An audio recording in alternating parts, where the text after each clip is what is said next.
అన్నావు కదా 17,000 కోట్ల రూపాయలు మీరు ఇచ్చింది, 23 లక్షల మంది రైతులకు మీరు ఇచ్చింది. మీరు చెప్పిన లెక్క 49 లక్షల మందికి చెప్పిండ్రు.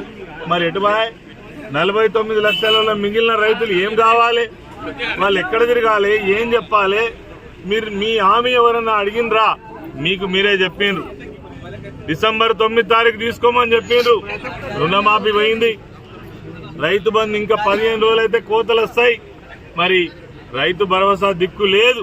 ఒకటే మాట చెప్తున్నాం, ఇవన్నీ కూడా మాయ మాటలు, దొంగ మాటలు. మీరు ఇచ్చిన పైసలు ఏ పైసలో మాకు తెలియదా? రైతులకు తెలియదా? గవ్వే రైతు బంధు పైసలు కేసీఆర్ గారు ఇచ్చిన పైసలే మీరు రుణమాఫీ కింద గవ్వే 17,000 కోట్ల రూపాయలు ఇచ్చి చేతులు దులుపుకొని మేము 2 లక్షల రూపాయల రుణమాఫీ చేసినామని ఇలా బరాయిలు కొడుతున్నారు. రైతులను మభ్య పెడుతున్నారు, మోసం చేస్తున్నారు.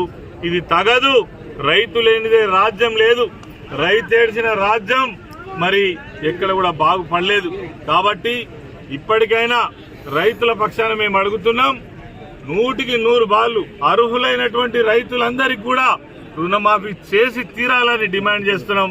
ఈరోజు అదే విషయాన్ని కలెక్టర్ గారికి నివేదించడం, ఖచ్చితంగా చర్యలు తీసుకోవాలని డిమాండ్ చేస్తున్నాం. లేని పక్షంలో ఈ రైతు ఉద్యమం ఆగదు. రైతుల ఆవేదనను మీరు ఆపలేరు, వాళ్ళ కడుపు మంటను మీరు ఆపలేరు. ఎందుకంటే ఇప్పటికే చాలా ఓపికతో ఉన్నారు. తిరిగి మరి వేసారి ఉన్నారు వాళ్ళు బ్యాంకుల చుట్టూ, అది అగ్రికల్చర్ ఆఫీసుల చుట్టూ. కాబట్టి ఇంకా మీరు తాత్సారం చేసినట్టయితే చాలా తీవ్రంగా ఉంటది పరిణామాలు.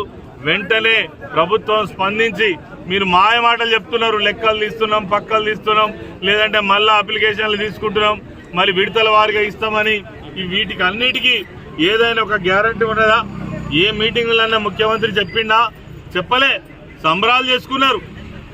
మీరు తపాసులు పేల్చిండ్రు, మీరు బాణసంచ పేర్చిండ్రు, స్వీట్లు పంచుకున్నారు తప్ప రైతులకు కావలసినటువంటి వాళ్లకు రుణమాఫీ చేస్తామని మాత్రం ఎక్కడ చెప్పలే.